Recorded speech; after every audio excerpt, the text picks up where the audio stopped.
Sorry, Herbert, what exactly were you guys doing today at Peace House? Was there an unveiling of sorts? Talk to me a little bit about what was the event today? Today was the beginning of the celebration of our 30th anniversary of service to the people of Ashland and Rogue Valley. We were founded at a world-changing moment, that is the nuclear disarmament movement, where grassroots activists all around the world saved humankind from nuclear annihilation that governments were pushing us rapidly toward. We are revisiting a long history of service in the cause of justice and peace in order to derive strength and courage for our current work. We are very active in the same cause of nonviolence, of human rights, and of the universal acknowledgement of human dignity. We are at the moment working very hard to make sure that we do not get into another war in the Middle East, which there are drumbeats of war sounding from Washington, that we need to invade Iran as the only way to stop them from possibly gaining a nuclear weapon. We know that that's not the right way to go. Well, I mean, what do you say to those on the other side of the spectrum that would say that those types of actions are necessary, that invasion would be an appropriate course of action? What do you say to them? We say, look at history. We say countries that invade other countries without first being invaded themselves cause terrible, terrible destruction, not only to those that they invade, but to their own country.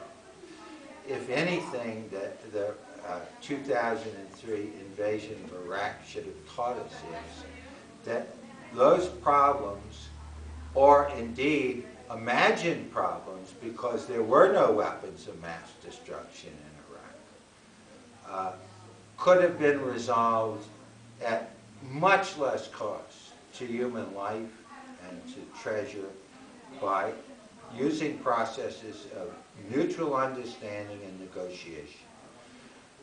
War is not working. War is not working. We need to find a much different way to get along. Human beings now, over huge distances, get along well. I mean, it would have been unheard of 500 years ago for a person in England to be able to travel to Austria without a passport.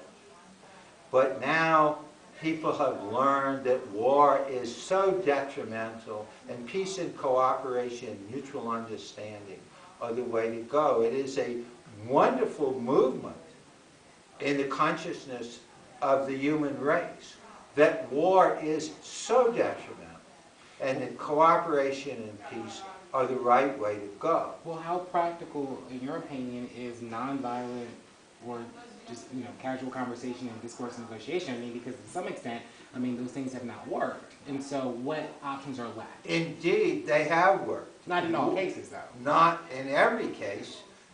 But if you look at the civil rights movement, if you look at the Gandhian movement from independence, British rule in India, if you look at the overthrow of apartheid in South Africa, and there are many, many, many other movements, including the nuclear disarmament movement, you see that nonviolence is a much more powerful force for good than war.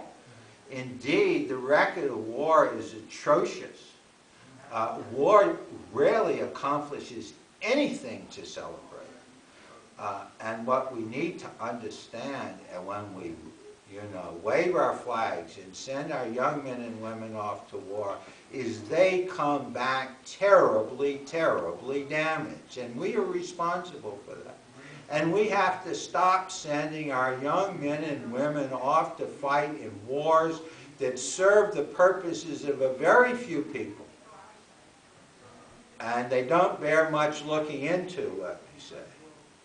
Because we cannot support our troops by saying, go fight and kill and be killed, and think that we are really serving them. The way to support our troops is to make sure they never go to fight wars that don't have to be fought.